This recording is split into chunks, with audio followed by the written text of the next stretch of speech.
Welcome to Sai பாட்டசாலா. நாம் இன்றைக்கி class 6 ஒரு கிராமர் லெசன் பார்க்கலாம்.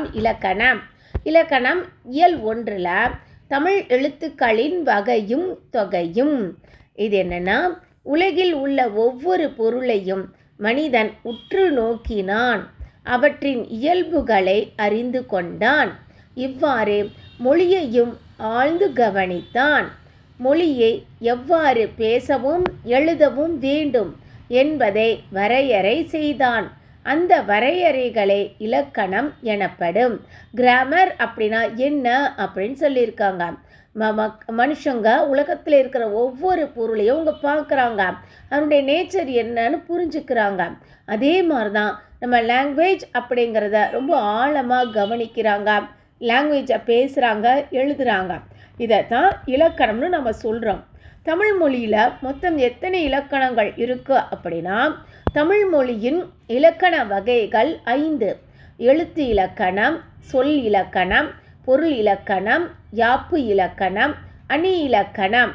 இது மாதிரியான 5 வகையான இலக்கண வகைகள் தமிழில் இருக்கு. இது ஒவ்வொன்றா நம்ம படிக்கலாம். எழுத்து இலக்கணம். எழுத்து அப்படின்னா என்ன? நம்ம எழுதுகிறோம் இல்லையா, ஒவ்வொரு லெட்டர்ஸுமே நம்ம எழுத்து அப்படின்னா சொல்லணும். ஒளி வடிவமாக எழுதப்படுவதும் வரி வடிவமாக எழுதப்படுவதும் எழுத்து எனப்படுகிறது. நம்ம சொல்கிறோம் அது ஒளி. வரி வடிவம் அப்படின்னா எழுதுகிறோம் இல்லையா, அது வரி வடிவம் அப்படின்னு அர்த்தம். இதுதான் நம்ம எழுத்து, லெட்டர் அப்படி நம்ம சொல்கிறோம் அப்படின்னு அர்த்தம். உயிரெழுத்துக்கள். உயிருக்கு முதன்மையானது காற்று.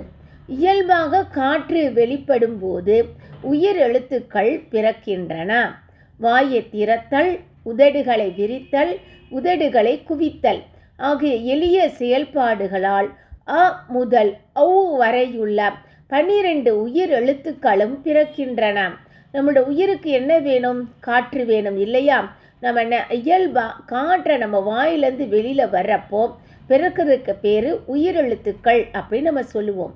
இது நம்ம அப்படி நம்ம சொல்லணும்னாலே எப்படி என்னென்ன நிலைகள் இருக்குன்னா, வாயை நம்ம திறக்கணும், நம்மளோட உதடுகளை விரிக்கணும், உதடுகளை குவிக்கிறோம். இது மாதிரியான செயல்களில் தான் அ ஆ இ ஈ உ ஊ ஏ ஏ ஐ ஓ ஓ ஔ அப்படிங்கிற 12 உயிர் எழுத்துக்களும் பிறக்குது. இதுலேயும் கூட சில எழுத்துக்கள் குறுகி ஒலிக்கும். இப்போ பார்த்தோன்னா அ இ உ ஏ ஓ, இந்த 5மே குறுகி ஒலிக்கும். அதனால் இதுக்கு பேர் குரில் எழுத்துக்கள் அப்படின்னு அர்த்தம். ஆ ஈ ஊ ஏ ஐ ஓ ஔ, இந்த 7ம் நீண்டு ஒலிக்கும். அதனால் இதுக்கு பேர் நெடில் எழுத்துக்கள் அப்படின்னு சொல்லுவோம்.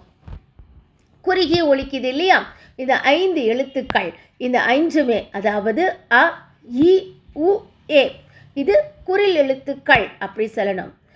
நீண்டு ஒலிக்குது இல்லையா, ஆ ஈ ஊ ஏ ஐ ஓ ஔ, இந்த 7ம் நெடில் எழுத்துக்கள் அப்படின்னு சொல்லணும். ஒவ்வொரு எழுத்தையும் உச்சரிப்பதற்கு கால அளவு உண்டு. எழுத்தை உச்சரிக்க எடுத்துக்கொள்ளும் கால அளவை கொண்டே குரில் நெடில் என வகைப்படுத்துகிறோம். எப்படி நாம் அந்த எழுத்தை உச்சரிக்கிறோம், ஸ்பெல் பண்ணுறோமோ அதை பொறுத்து தான் அது நெடில் எழுத்துக்கள், குரில் எழுத்துக்கள் அப்படின்னு அதை நம்ம டிவைட் பண்ணிக்கிறோம். மாத்திரை அப்படின்னா காலம். ஒரு கை நம்ம சொடுக்கிறோம் இல்லையா, இந்த கை சொடுக்கிற நொடியோ இல்லை கண் இமைக்கிற நொடியோ அந்த இதுக்கு பேர் தான் காலம் அப்படின்னு நம்ம சொல்லணும். அந்த கால அளவை தான் மாத்திரை அப்படின்னு நம்ம சொல்கிறோம் அப்படின்னு சொல்கிறோம். மாத்திரை என்பது இங்கு கால அளவை குறிக்கிறது. என்ன டைம், நம்ம எந்த டைம் அதை நம்ம எடுத்துக்கிறோமோ அது மாத்திரை அப்படின்னு நம்ம சொல்லுவோம்.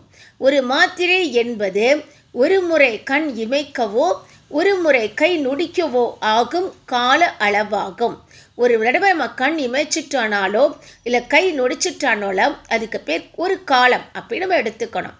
குரில் எழுத்தை ஒலிக்கும் கால அளவு. குரில் எழுத்து எவ்வளோ காலத்தில் நம்ம ஒலிப்போனா ஒரு மாத்திரை கால அளவில் ஒலிப்போம்.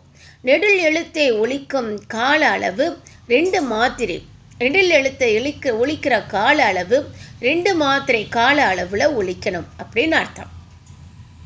மெய்யெழுத்துக்கள். மெய் என்பது உடம்பு என பொருள்படும்.